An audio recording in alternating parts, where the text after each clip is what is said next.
Have you ever looked up at the sky and wondered what it would be like if it suddenly changed color? What if I told you that on July 9th, 1962, the United States government literally turned the sky green over the Pacific Ocean? And what if I told you this wasn't some accident or natural phenomenon, but part of a secret military operation, so bizarre that it sounds like science fiction? Welcome back to 2 a.m. Brain Cell, where we dive deep into the stories that challenge everything you think you know about our world. I'm your host, and today we're exploring one of the most extraordinary and classified operations in American history.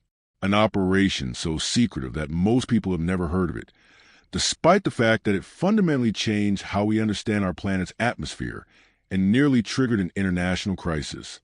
What I'm about to share with you involves nuclear weapons detonated in space, artificial auroras that painted the sky in impossible colors, and a military experiment that went so far beyond its original scope that it accidentally created phenomena that scientists are still studying today. This is a story of Operation Fishbowl, and I guarantee you've never heard anything quite like it. But before we dive into this incredible tale, I need to set the stage. Picture this. It's the height of the Cold War.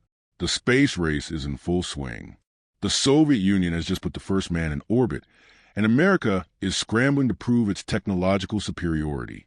Nuclear weapons are getting more powerful by the day, and both superpowers are desperately trying to understand how these weapons might behave in the vacuum of space. The year 1962 was pivotal. President Kennedy had just announced the ambitious goal of putting a man on the moon before the decade's end. Nuclear tensions were at an all-time high, with the Cuban Missile Crisis just months away. In this climate of scientific ambition and military paranoia, the U.S. military conceived an operation that would push the boundaries of both physics and international law. Operation Fishbowl was technically part of a larger series of nuclear tests called Operation Dominic. But while most people know about the underground tests and the atmospheric tests that were happening during this period, Fishbowl was different. This wasn't just about testing nuclear weapons. This was about detonating them in the upper atmosphere and in space itself, to see what would happen to our planet's magnetic field and atmosphere. The operation's name itself is fascinating. Why Fishbowl? The official explanation was never given, but many historians believe it referred to the Earth's atmosphere as a kind of fishbowl, a contained environment that these scientists were essentially experimenting on. Think about that for a moment. They were treating our planet's entire atmospheric system as a laboratory.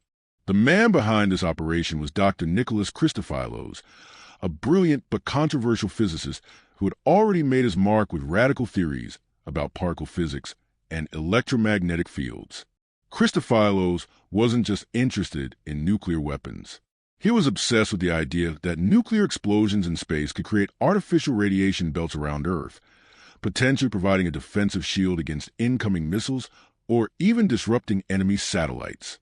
But here's where the story takes its first unexpected turn. The military didn't just want to test these theories quietly. They wanted to create a spectacle. They wanted to demonstrate American technological superiority in a way that would be visible to the entire world. And that's exactly what they did. The first test in the series was called Starfish Prime, and it was scheduled for July 9th, 1962. The plan was audacious beyond belief. They would launch a Thor rocket from Johnson Atoll, a tiny island in the Pacific, carrying a 1.4 megaton nuclear warhead.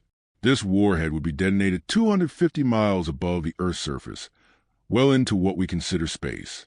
Now, you might be thinking, surely someone must have considered the potential consequences of exploding a nuclear weapon in space. And you'd be right. There were scientists who warned that this could have unpredictable effects on Earth's magnetic field, on radio communications, and on the newly emerging satellite technology. But in the fever of Cold War competition, these warnings were largely ignored. The night of July 9th, 1962, was clear and calm over the Pacific. Military personnel and scientists gathered at observation posts across the Pacific region, from Hawaii to New Zealand. They had cameras ready, instruments calibrated, and theories to test. What they weren't prepared for was the sheer visual spectacle they were about to witness. At exactly 11 p.m. Hawaiian time, the Thor rocket lifted off from Johnson Atoll. For the first few minutes, everything proceeded normally. The rocket climbed steadily through the atmosphere, its trajectory carefully calculated to reach the predetermined altitude. Radio communications were clear, telemetry was coming through perfectly, and the scientists were confident in their preparations. Then, 250 miles above the Pacific Ocean, the unthinkable happened. The 1.4 megaton nuclear warhead detonated in the vacuum of space, and the results were unlike anything anyone had ever seen before. Imagine standing on a beach in Hawaii and suddenly seeing the entire sky light up with colors that shouldn't exist. Witnesses describe seeing brilliant greens, electric blues, and shimmering purples spreading across the heavens like paint being poured across a canvas. The artificial aurora created by the nuclear explosion was visible across an area spanning thousands of miles. But here's what makes this story truly extraordinary. The explosion didn't just create pretty lights. It fundamentally altered Earth's magnetic field in ways that scientists are still studying today. The high-energy particles released by the nuclear explosion became trapped in Earth's magnetic field lines, creating an artificial radiation belt that persisted for years. Within hours of the explosion, strange reports began pouring in from across the Pacific. Radio communications were severely disrupted. Television signals were scrambled. But most remarkably, people from Hawaii to New Zealand were reporting the same phenomenon. The sky had turned green. Not just aurora green, which people in northern latitudes might recognize, but a deep, unnatural green that seemed to pulse and flow across the entire visible sky. Photographs from that night, many of which remain classified for decades, show an otherworldly landscape where the normal blue of the night sky had been replaced by this ethereal green glow. The military had achieved their goal of creating a visible demonstration of American technological power, but they had also created something they hadn't anticipated, a global phenomenon that was impossible to hide or explain away. Within 24 hours, observatories around the world were reporting anomalous readings. Satellite communications, still in their infancy, were severely disrupted, but the story doesn't end there. What happened next reveals just how far the military was willing to push this experiment. Despite the unexpected and dramatic effects of Starfish Prime, Operation Fishbowl continued with additional tests. Over the following months, more nuclear weapons were detonated at various altitudes above the Pacific. Each test produced its own unique effects. Some created aurora phenomena that lasted for hours. Others disrupted radio communications across entire continents. One test, codenamed Bluegill Triple Prime, created electromagnetic pulses so powerful that they knocked out streetlights in Hawaii, over 800 miles away from the detonation point. Think about that for a moment. A nuclear explosion in space was powerful enough to turn off streetlights hundreds of miles away. This wasn't just a weapons test anymore. This was an experiment in planetary engineering, conducted without the consent or even the knowledge of most of the world's population. The international response was swift and concerned. The Soviet Union condemned the tests as violations of international law and potential acts of aggression. Scientists around the world expressed alarm at the unknown consequences of detonating nuclear weapons in space. Environmental groups, still in their early stages, began to organize protests against what they saw as reckless experimentation with Earth's atmosphere. But perhaps the most fascinating aspect of Operation Fishbowl wasn't the immediate effects, but the long-term consequences that nobody had predicted. The artificial radiation belts created by these explosions didn't just disappear. They persisted in Earth's magnetosphere for years, affecting everything from satellite orbits to space mission planning. When the first commercial communication satellites were launched in the mid-1960s, many of them failed prematurely due to radiation damage from these artificial belts. NASA had to completely redesign their spacecraft shielding systems. The Apollo missions to the moon had to be carefully timed to avoid the worst of the residual radiation. In a very real sense, Operation Fishbowl changed the space age before it had even properly begun. Every satellite launched, every space mission planned, every piece of space-based technology developed since 1962 has had to account for the lingering effects of these nuclear explosions. But there's an even deeper layer to this story that most people never learn about. The visual effects of Operation Fishbowl weren't just seen by military observers and Pacific Islanders. They were witnessed by commercial airline pilots, merchant marine crews, and thousands of ordinary people who happened to be in the right place at the right time. Many of these witnesses reported effects that went beyond just seeing green skies. Some described feeling physical sensations during the explosions, despite being hundreds of miles away. Others reported that their electronic devices, primitive by today's standards but cutting edge for 1962, behaved strangely for days or even weeks after tests. These reports were largely dismissed or classified by the military, but they provided fascinating insights for modern researchers studying the electromagnetic effects of high-altitude nuclear explosions. It turns out that the human body, with its complex electrical systems, can actually detect certain types of electromagnetic disturbances, even at great distances. The cover-up surrounding Operation Fishbowl was extensive but not entirely successful. While the military tried to downplay the effects and classify as much information as possible, the sheer scale of the visual phenomena made complete secrecy impossible. Amateur radio operators around the world documented the communication disruptions. Photographers captured the artificial auroras. Scientists at universities began conducting their own studies of the atmospheric effects.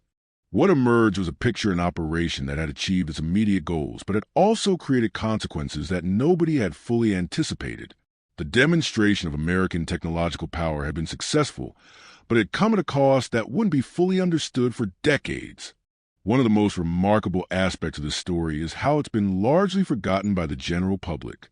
While nuclear tests in Nevada and the Pacific are well-documented historical events, Operation Fishbowl occupies a strange middle ground between declassified history and persistent mystery. Part of this is due to the technical complexity of what happened. It's one thing to understand that a nuclear weapon was detonated underground or in the atmosphere. It's quite another to grasp the implications of nuclear explosions in space and their effects on Earth's magnetosphere. The science involved is complex enough that it's difficult for most people to fully appreciate what happened. But part of it is also due to deliberate obfuscation. Even today, many details about Operation Fishbowl remain classified. The full extent of the environmental and technological consequences may never be publicly known.